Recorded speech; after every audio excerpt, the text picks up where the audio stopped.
Hello, and welcome to this January edition of the Australian-New Zealand Women's Declaration International webinar.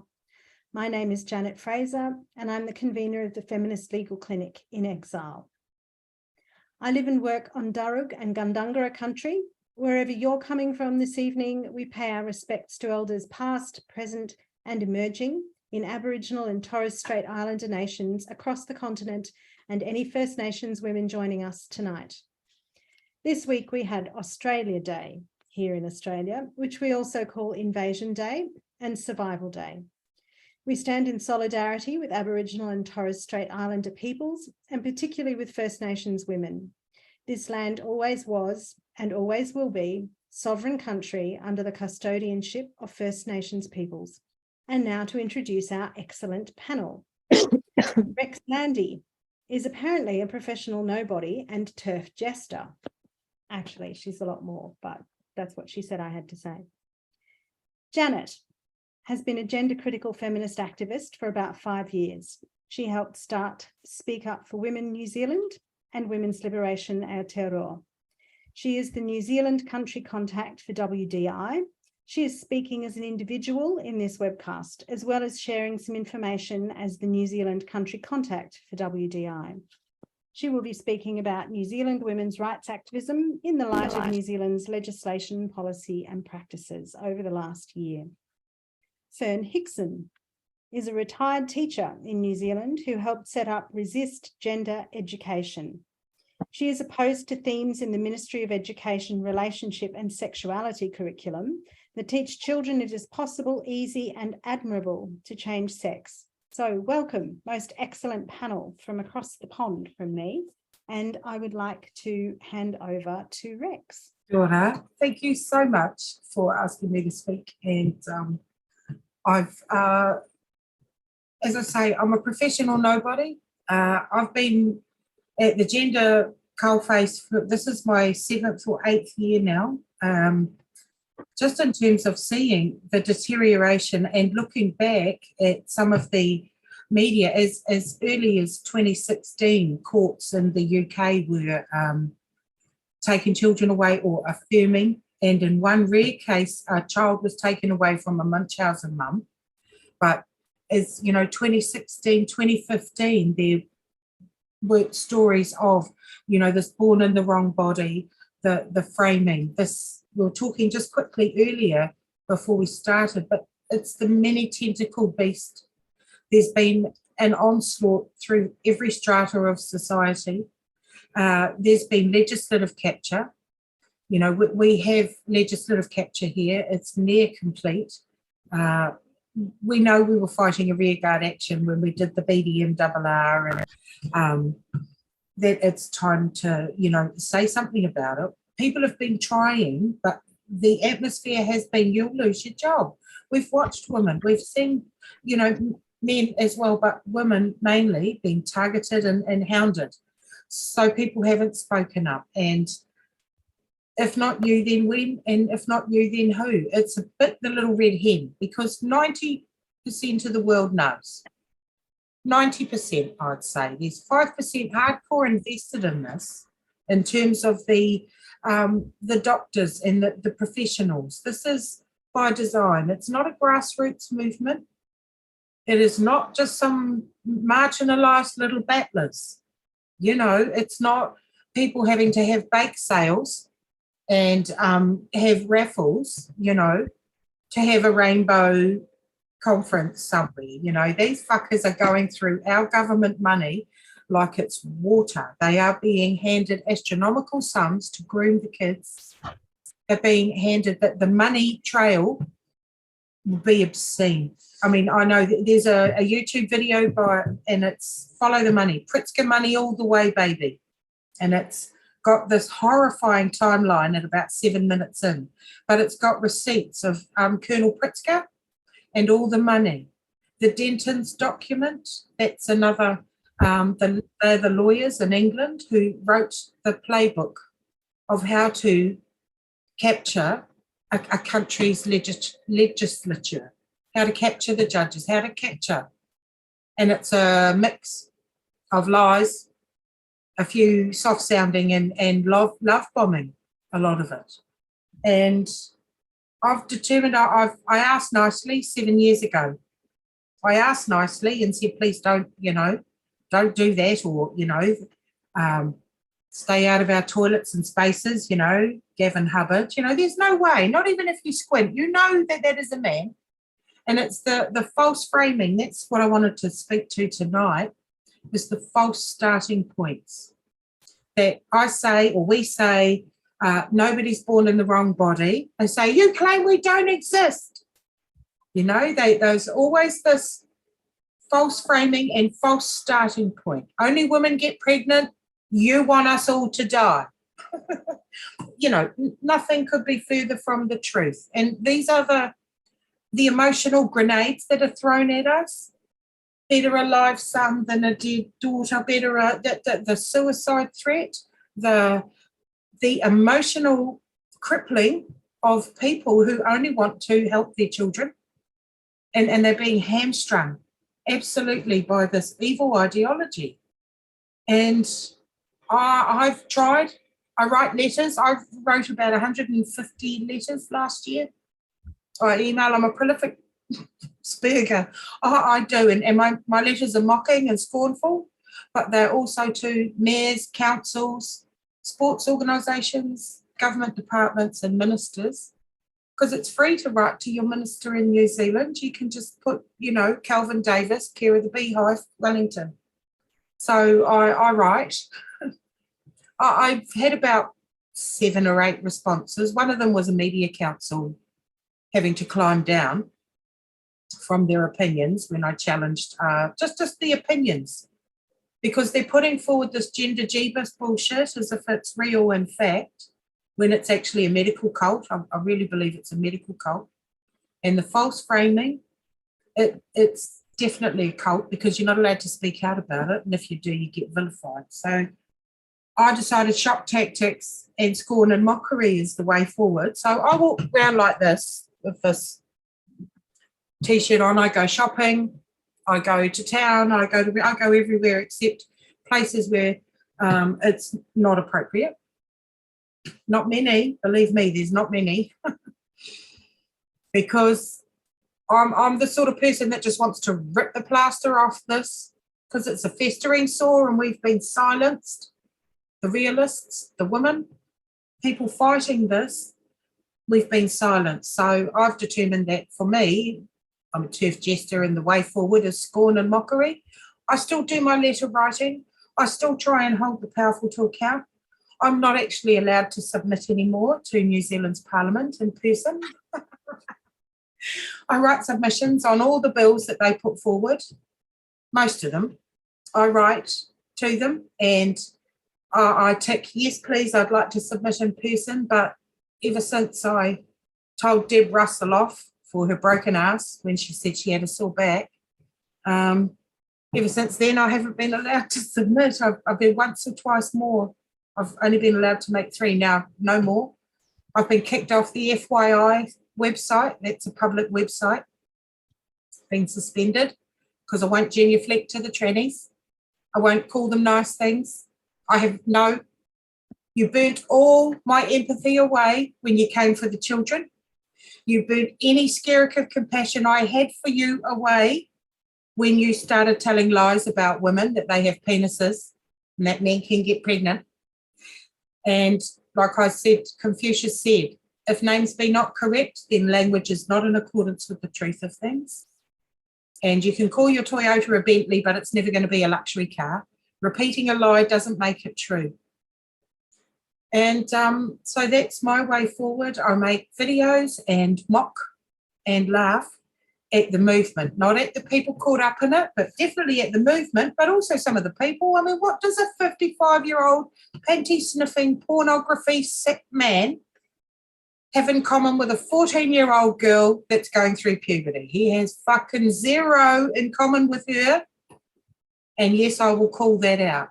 You have nothing in common with young women and men who are questioning their gender and trying to navigate their way in the world. I believe that people are being willfully mistreated. There's no such thing as trans. As such, there are only men and women, boys and girls, mentally ill or not, or gender confused or not. And if you're not ill, and if it's not a medical condition, why do you need body destroying medicine? Why do you need surgery if it's not a medical condition? And I believe that it is a willful mistreatment of people who are vulnerable and people who need help, and they are not being treated correctly. But it is ka-ching, ka-ching, because they're lifelong patients, and it's money all the way to the bank for these medical sociopaths. I think of them as sociopaths with scalpels. You know, that's what I think of them as. They are Mengele's. It's experimental, and I am not at home to this. So as I say, mockery, scorn, and I will laugh at the face of this every day, you know, and I will mock because they, you know, for me, that's what's right for me. There's many ways up the mountain, and there's many, many people on our side. I'm rubbing shoulders with people who wouldn't piss on me if I was on fire. They really wouldn't. I wouldn't meet them in real life or normal life. They wouldn't have anything to say to me. But that's all right, because I don't mind how you vote. I don't care who you like. I don't care who, you know, you admire, what music you listen to, books you read. Not really. If you are prepared to stand up for children and women and stand firm against this, it is time to stand up. It really is. This is our year. And we were talking earlier, it's like a great big steamliner, you know, or a super tanker. Takes 2 or 3 miles to turn around at sea, and it's going to take a long time to turn the ship around. But I do have faith in the crew. I don't agree with you all. I don't like you all. Most of you don't like me. That's all right. I don't give a fuck. I have enough friends. The thing is, though, it doesn't matter. As long as you're going to put your shoulder to the wheel, I'll stand right next to you. And we're going to have to get dirty, and it's going to take a long time. It's not just going to go, woo, you know. We've got another generation, I think, to go, sadly. But we've gone from no debate to yes debate. And people like Jordan Gray, who play the piano with his sad little Tonka, I think whatever God you believe in, bro, bless you, because you are peaking people at a rate of knots that none of us could. So, you know, every AGP is a double-edged sword, because I'm like, no, get out, and stay firm with that. But also, great, thank you, you know, because you're winning hearts and minds by saying you're going to bash us, you're going to beat us. I had over 100 death threats. Someone told me I'm going to trepan you. I said, at least I've got a fucking brain to take out, bro. Because they threatened me. I just offered them my address. Come round. Haven't heard a word yet, but watch this space, you know. But we cannot afford to let this go. 90% of the world are with us, and it's really going to take all hands. So thank you very much for letting me speak. Ngā mihi. Kia ora katoa. Ko Janet Tokuingoa, kei te noho hao ke. So my name's Janet, and I live in Auckland, which at the moment is a city of floods, actually. And I'm going to talk about some of the legislation and policy and how that's affecting us, and over the last year or so, and how women are fighting back against it. Yeah, women's rights activism in 2022, looking forward to 2023. So this wasn't exactly 2022, but in December 2021, we had the Births, Deaths and Marriages Act was passed, which installed sex self-ID for the birth certificate. So that was a kind of a defeat for us who'd been fighting that. However, there is a clause in there which says that you don't have to go by the birth certificate to prove what somebody's sex is. So that's it here, and it's 79B, any other relevant information. So you don't, so that actually gives us that way out, that really nobody has to enforce, for example, a women's toilet or changing room or refuge. They don't have to include men who identify as women because they have a birth certificate. So that is something that we did win. And in response to that, one of the major organisations which will speak up for women sort of changed their orientation away from just fighting that act to fighting for women's sex-based rights in general, with the slogan "Sex Matters." And then the other piece of legislation was this Conversion Practice Prohibition Legislation Act, which of course bans any practice which they consider as aimed at changing someone's sexual orientation or gender identity. And of course for us, the gender identity is the problem, because that can really mean, if you're trying to protect someone's gender identity, you could be encouraging transing away the gay. But again, there's some parts in that legislation which give us a way out. Sorry, we're moving on. So this is number 5, where they define what a conversion practice is not, is it says that these things are not conversion. So any action a health practitioner takes when providing a health service, if they consider it's in their reasonable professional judgment is appropriate, complies with their legal, professional and ethical standards. So I think, some counsellors, especially who went to the CATA conference, think that means they won't get prosecuted if they don't practice the affirmation approach, but you do have to be registered to get that exclusion. However, there are others who also get excluded. Sorry, I'm losing my place here. Yeah, so other people who may not even be registered could still not be prosecuted, like parents or informal helpers. For example, if they're just providing acceptance, support or understanding, or if they're facilitating an individual's coping skills, and development or identity exploration. And that word exploration is a little bit broader. It doesn't mean affirmation necessarily. Giving social support or expressing a belief, so maybe this legislation will not lead to convictions, but I wouldn't be surprised if people try anyway with prosecutions, but that's what we will see, what will happen. Now, soon after that, the Child and Adolescent Therapists Association announced they were going to have a conference. Conference was due in August. And the CATA, who is what they're called for short, they do support an exploratory approach to gender identity, not the affirmation approach. So a lot of people got very upset when they were announcing their conference, and there was a petition against it. A lot of professional bodies spoke out against them, and there were some protests. This is just a couple of examples.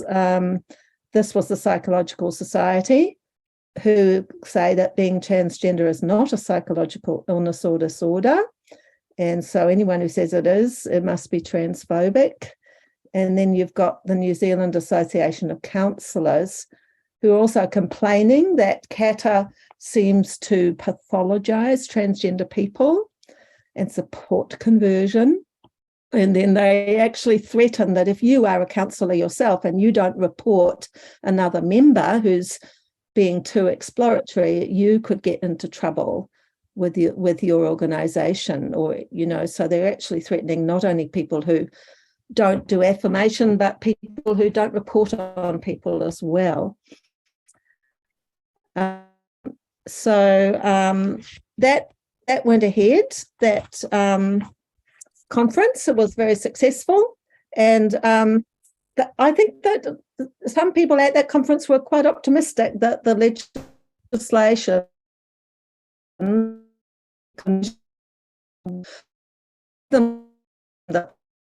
pressing norming gender identity, but I still think we need to wait and see, because they need to be tested really. Another thing that happened in 2022 was that the Education Department put up updated relationships and sexuality guidelines. I first put the first lot up in 2020, and they've sort of refreshed them and given more resources. And basically these are in favour of gender identity. And here are some of the definitions that they use. You can see here: bisexual, person who is emotionally and sexually attracted to more than one gender. They're always using the word gender. They have a definition. Have diverse, so they are on a continuum.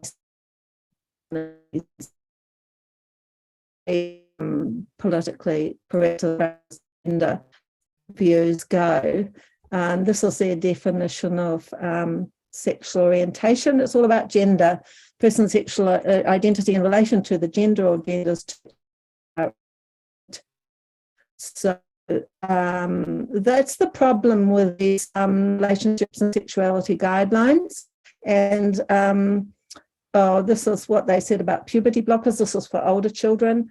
Understand how sex, gender and sexuality might change across the lifespan span. So that's pretty unscientific to say that sex could change across the lifespan span. And down below, they're talking about normal things that might happen as you grow up, including using hormone blockers. That's one of the things they talk about a bit lower down there.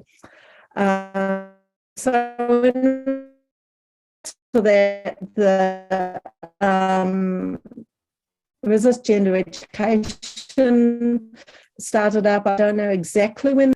So that's a really great organisation of parents and teachers and feminists who are fighting those changes with those guidelines and what's going on in the schools as a consequence of them. Now, corrections are also changing their regulations, because now we have sex self-ID in the birth certificate.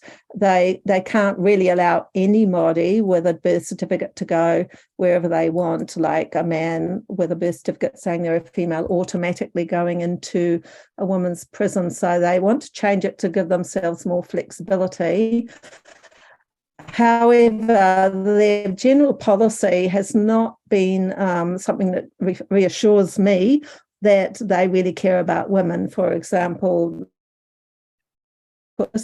man in women's prison, this was a stabber whose name was, I've forgotten what his name was, I'll tell you in the next page. He claimed several names, but there they are. Richard Nelson, Emma Nelson, and Pandora Electra. And he stabbed 3 people in a restaurant, and that's a description of what he did to the female victim. The injuries to the female victim were severe. They included a laceration to the left side of her face and a stab wound to her upper back that punctured her right lung, causing it to collapse and blood to flow into her chest cavity. So this is, Emma Nelson supposedly. And his lawyer says, oh, yes, transgender women needed to go to women's prison for safety and to do drug and alcohol rehabilitation. So, corrections isn't really showing that they care about women. But so we'll have to wait and see what happens when they change their regulations. Many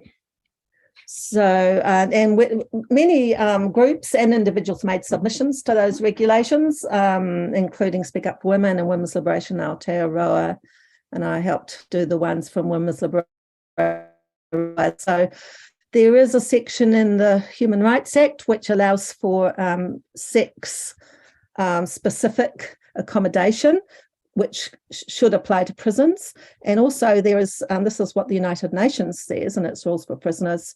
There's the United Nations standard minimum rules for treatment of prisoners called the Nelson Mandela rules.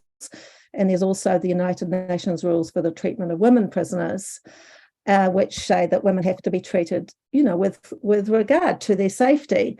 So really, I'm pretty sure New Zealand signed up to both of those, so they definitely should not be having any males in women's prisons. It's actually they're breaking those agreements that they've signed up to. Moving on. So here are some more things that have happened this year. There's the LGB Alliance. It was formed, and they have a website. Not a website. They have a Twitter page. This is their Twitter page, and they also have a public Facebook group as well as a private one. So that's lesbian, gay, and bisexual, making a point that that's not the same as being trans.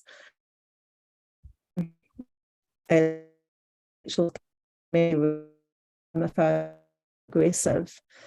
And they met with police, as far as I understand, and the police are happy to receive advice from them. So that's looking promising, rather than just listening to advice from all the rainbow groups that have a very trans-orientated approach. Now, another thing that's been happening this year, things to do with councils. Now, actually, in 2021, a High Court judge ruled that the councils cannot prevent women from hiring things like libraries, talk about their sex-based rights, because Speak Up for Women's not a hate group. This is what a judge ruled. So a lot of councillors know that now. And we had elections for councillors this year, and there was a questionnaire sent to them by the Free Speech Union, and a lot of them recognise that, yes, women going for their sex-based rights do have a right to use council facilities, so that was good to know. But there's still been some problems with councils, and for example, some of the swimming pools, which are supposed to are not actually providing proper single-sex changing rooms for women. And Jennifer Scott complained about that to the Nelson Council, and the mayor got very upset about it. Dunedin Mayor slams concerns about transgender people at swimming pool as repugnant, and his name is Aaron Hawkins. Now, I'm pleased to say that he didn't get re-elected. So whether that was because of his little tantrum there or other reasons, I don't know, but he's gone. But I don't think that women's changing rooms in swimming pools are guaranteed to be safe at this point. Another thing that has happened this year is that the Midwifery Council announced that they are no longer going to use words mother and woman in their literature and in their scope of practice. Now, they're an administrative body, which is kind of part of the government to a degree, I think, or they're, under the auspices of the government in some way or other. They have the power to determine people's conditions of employment and things. So that's what they've said, and they used quite a lot of vague terms in te reo in place of simple words, even Maori words like wahine and mama. And this is a complaint from Mana Wahine Kōrero. They wrote a letter. This is just the beginning of it, protesting the removal of these words for wahine and mama, or mother, woman, etc. It's a really disgusting one. However, it's worthy of note that the College of Midwives doesn't really agree with it, and the College of Midwives is more like a union for midwives or a professional association. They wouldn't outright say they disagree with it, but they have said they will keep using these words like mother, wahine, and woman, and so on. So it's not, there's all the power doesn't just rest with the Midwifery Council there. Now, another thing that happened, there's been quite a lot of changes happening in the media this year, not huge changes, but sort of maybe subtle changes. Like, we had a blackout for several years about anything to do with women's sex-based rights or any problems that might happen with transgenderism. And but this year it's slightly shifted, and part of that is because in England there was the report from Hilary Cass to the UK government, which outlined the dangers of puberty blockers, and that saying that they're not proven to be safe or reversible. And there's been a little bit of a shift because of changes overseas like that.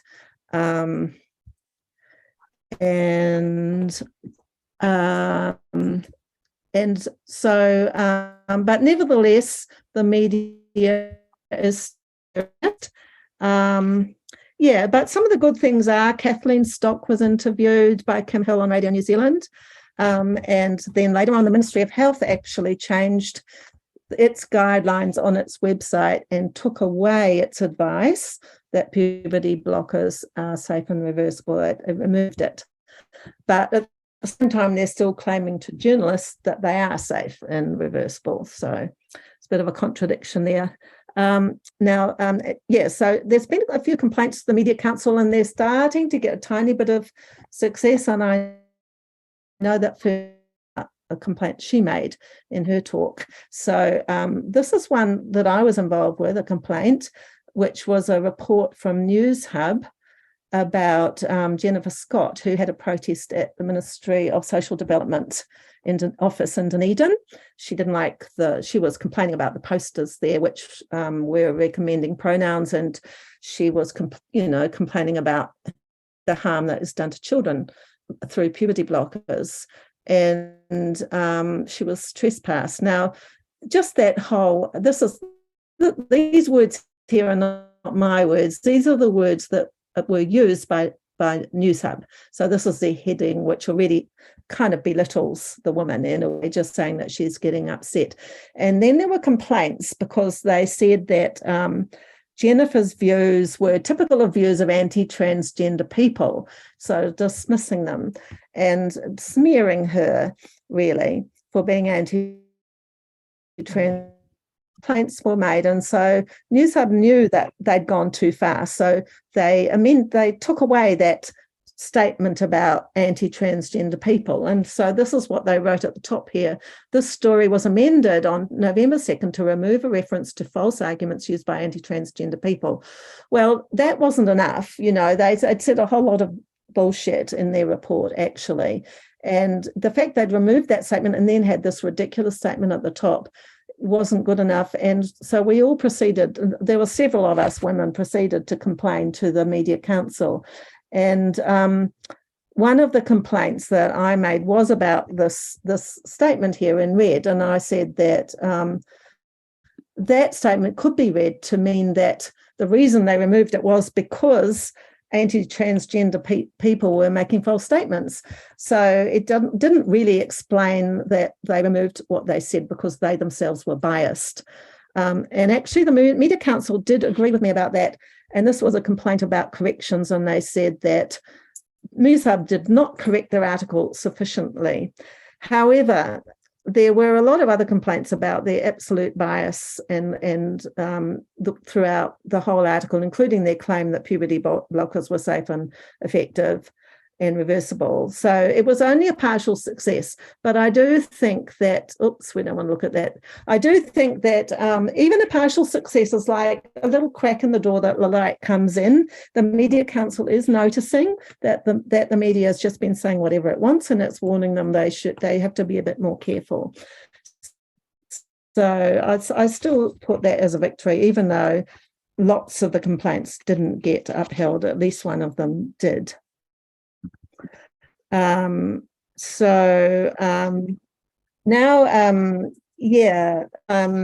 just sort of looking briefly towards 2023, Lava's complaint was accepted in January by the Human Rights Review Tribunal, and Lava, this is Lesbian Action for Visibility Aotearoa, complained against the Pride Wellington Pride Incorporated, because they refused to let Lava have a stand, table, information table at a Pride event in 2021. So that's been accepted to be looked at. So that's progressing. This year we've got Kelly J. Keen's visit coming up, and a lot of women are getting pretty energised by that. So that will be happening in March.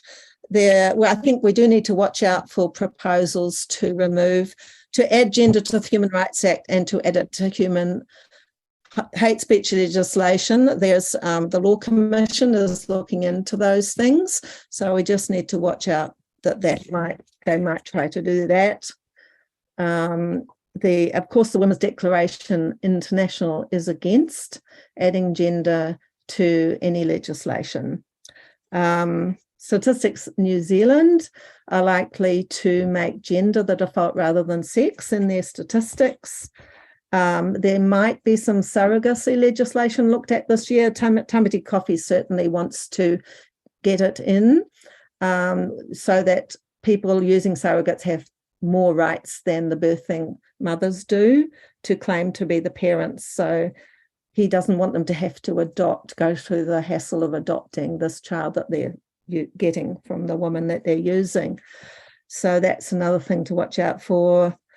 We need to watch out and see what happens when the Births, Deaths and Marriages Act comes into action, which it will be doing this year, and what happens in the prisons with the new regulations.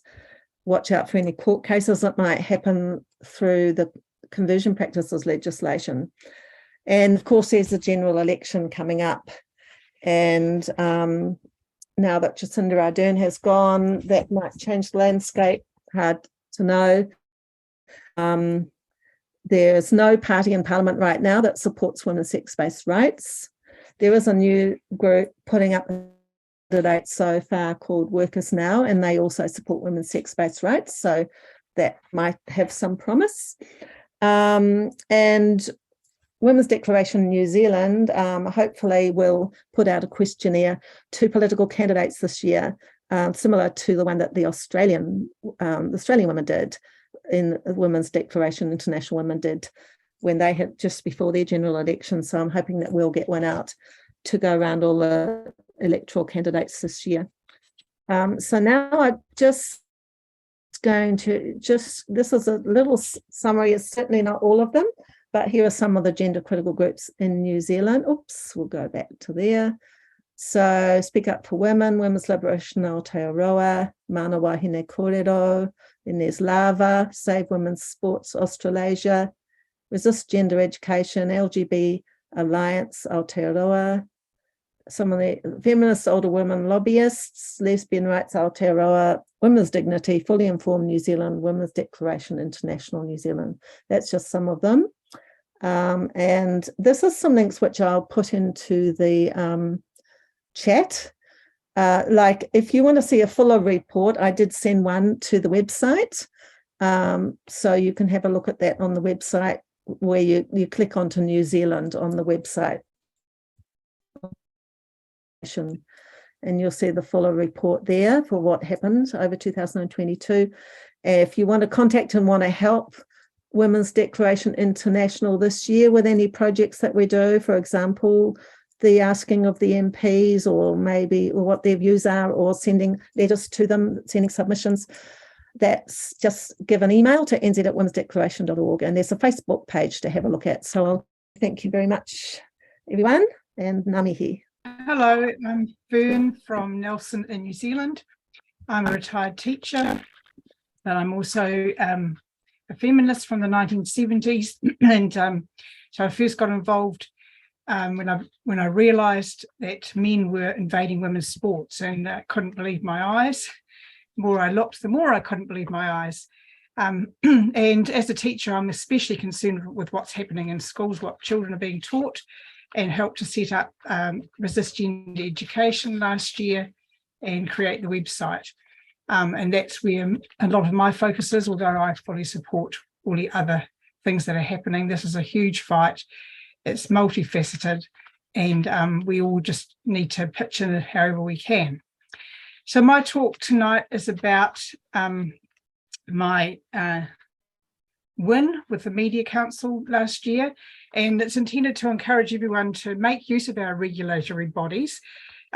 It's very time consuming, quite tedious, and while you're doing it you feel that you're probably just wasting your time, but I hope this story will encourage others to, if you've got somewhere to complain, actually go and complain. So this is what happened last year. The Child and Adolescent Therapists Association organised the conference in August very bravely. And this is the first time that any gender critical conference had been proposed for New Zealand. And we've had a complete media blackout, absolutely 100% media blackout up until very recently, and on any gender critical views. So this was a big deal for us, and it caused an immediate backlash. There was an online petition that gathered thousands of signatures within, a couple of days. And the main New Zealand news source, Stuff, which is a private company, but it owns the majority of New Zealand's newspapers, and it has an online news site, which is, I think, the most popular one in New Zealand. They published a hit piece against the conference. And I'm now going to share my screen, and I couldn't get a good shot of the whole report, but I hopefully what I've got is enough that you'll get the idea. The two headline speakers for the conference were Stella O'Malley and Dr. Diana Kenny. She's a psychologist, a professor of psychology from Sydney, I think. And I was only speaking later on a panel representing Resist Gender Education. So my name was, should have been right down the list.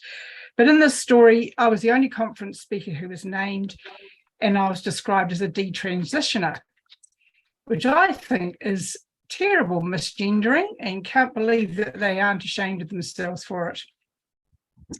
So because I was the only one who was named, my name was linked with the criticism that the conference was outrageous, wrong, mind-blowing and upsetting, and spreading fear and misinformation. And at the time I was still working as a teacher, so that was concerning that my name was being sullied like that. Plus I live in Nelson where the conference was to be held, and this was the Nelson newspaper it was all published in, so it was all very I've had my name dragged through the mud in my small town. It's only 50,000 people. So, a lot of people saw all of this written about me. I immediately emailed the reporter to ask for the false description to be corrected. And they did change the online story straight away, but the printed version went out the next day with the detransitioner line still in there. No public apology for the error was forthcoming. I did get a personal email apology, but not one in public. And they made a correction in the next issue of the Nelson Mail on the 13th of June, which didn't make it clear that I was not a detransitioner. It just said that I was a teacher. So this lack of clarity or apology in the correction was the first part of my complaint to the Media Council. For the next few days, I exchanged emails with the editor of the Nelson Mail, and she agreed that I could submit an opinion piece explaining my reasons for speaking at the conference. I supplied two carefully referenced pieces, and they were both rejected. They said they were pejorative and prejudiced. And they didn't seem to care that they'd been pejorative and prejudiced to me, but, they just decided they wouldn't publish it. So the refusal to provide me with a right of reply was the second part of my complaint.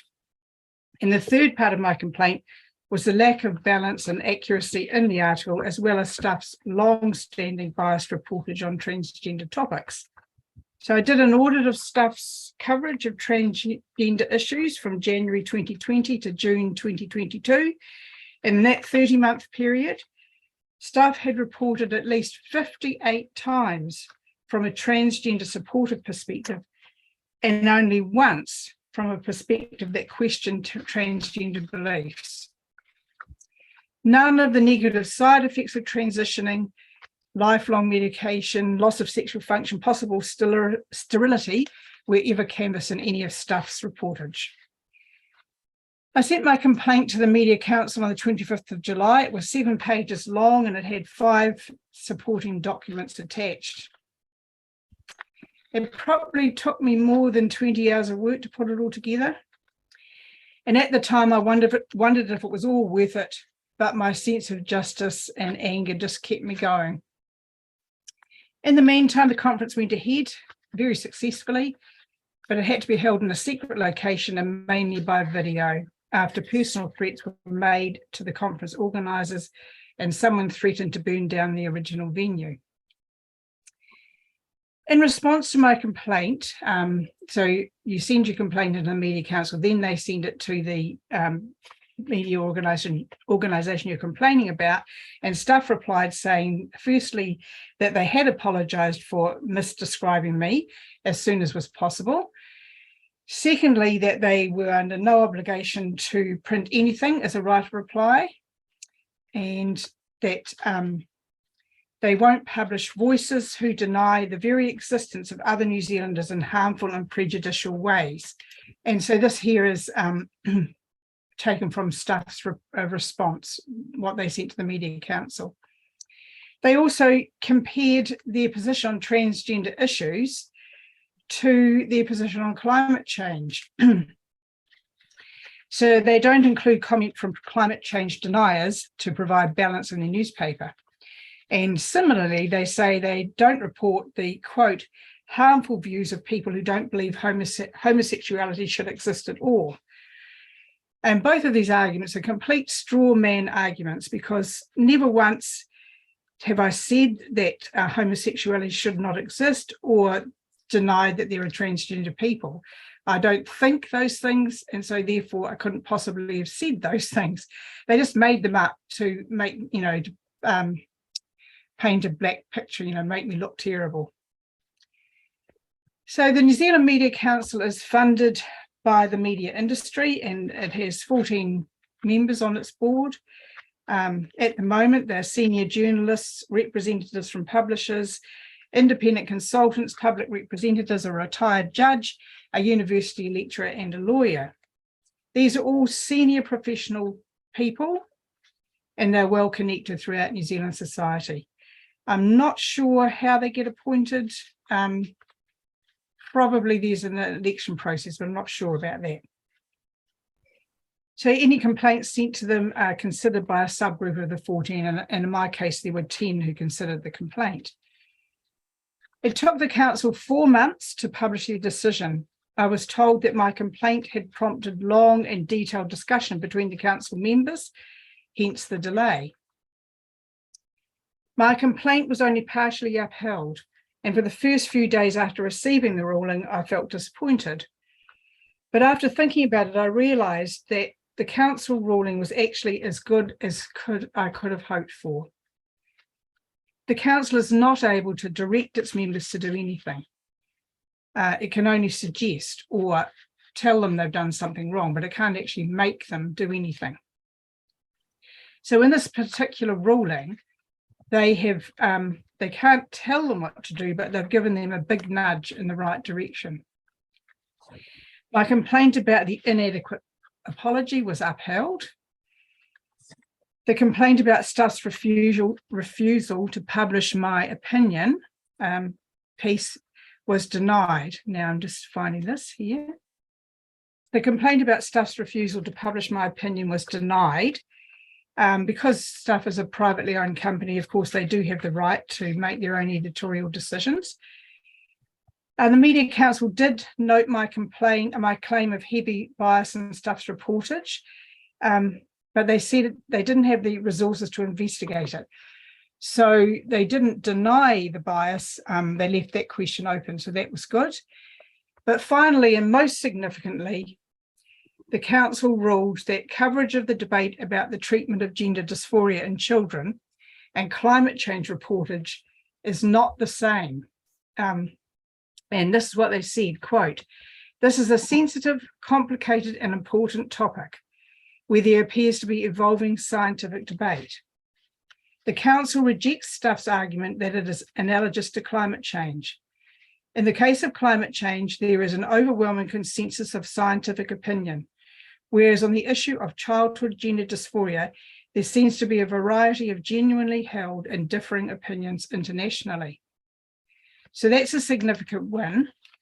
And then the council went on to ask for all media organisations to be more carefully about providing balance. The council hopes Stuff and other media outlets will consider whether they are taking a balanced approach overall.